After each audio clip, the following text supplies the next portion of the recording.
Dave, as you've been around in Europe over the past week, what have you been seeing in terms of the refugee crisis?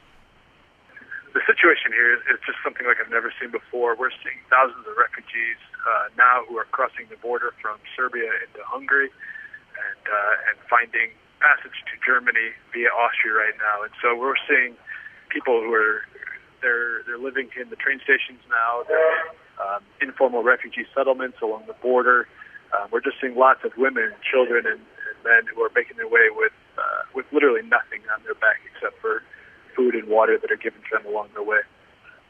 What are their most urgent needs right now, do you feel? So the things that are visible on the ground are, of course, food and water are the key things, and it's been a good outpouring of compassion by people along the way. There's been communities that have welcomed these migrants as they've been on their journey, some more friendly than others, but the needs are pretty dire in every place. A lot of these people have been traveling for more than 30 days on foot, on boat, on buses, and so they haven't been able to shower. They haven't had a hot meal in over a month, and so it's just been a very rough road, and the needs are great.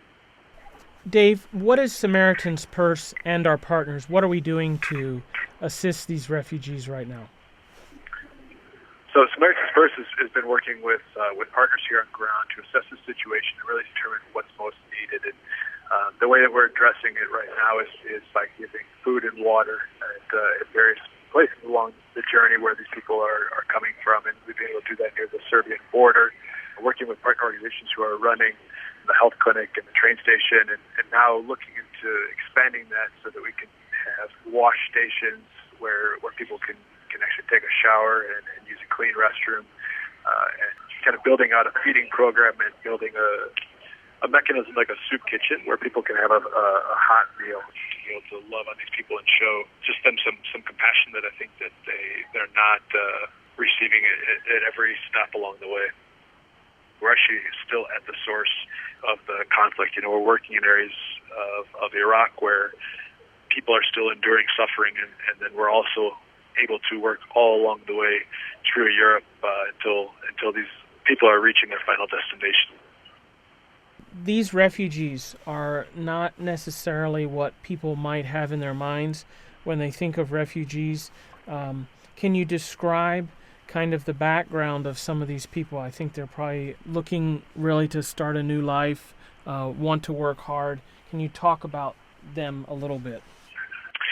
It's important to understand that many of these people are coming from places in Syria like Aleppo or other areas of the country that have just been decimated by the conflict there, and they have endured, maybe it's been a year, maybe it's been 2 or 3 years of conflict, and they're just hit a breaking point of not being able to care for their children and not being able to have a job and maintain any type of income and be able to buy food for the family. And so that's when it begins to become more of an economic reason for leaving. How can we, listeners, pray for Samaritan's Purse, for our local Christian partners, and for the people who are moving through Europe right now? I'd say there's definitely a couple different ways to pray, and I think the different aspects of looking at it would be praying for peace in the areas where they're coming from. But I think we need not only pray for an end to fighting, but reconciliation between the people who are left there. Also, pray for Samaritan's Purse and the partners here. This is it's a tough situation to respond in, so we want to keep in prayer those who are working round the clock to be able to provide for these refugees who are coming through. And I think most importantly is to be able to pray for those refugees themselves who are making this very long journey. Many have left members of their family behind and have no idea what's in front of them. Settling in a foreign land when they don't speak the language, and I think it's going to be a very rough adjustment, and I think we need to really pray for them and just pray that they're surrounded by the church in their final destination who will love and care for them and just show them the love of Christ, because that's really what they need.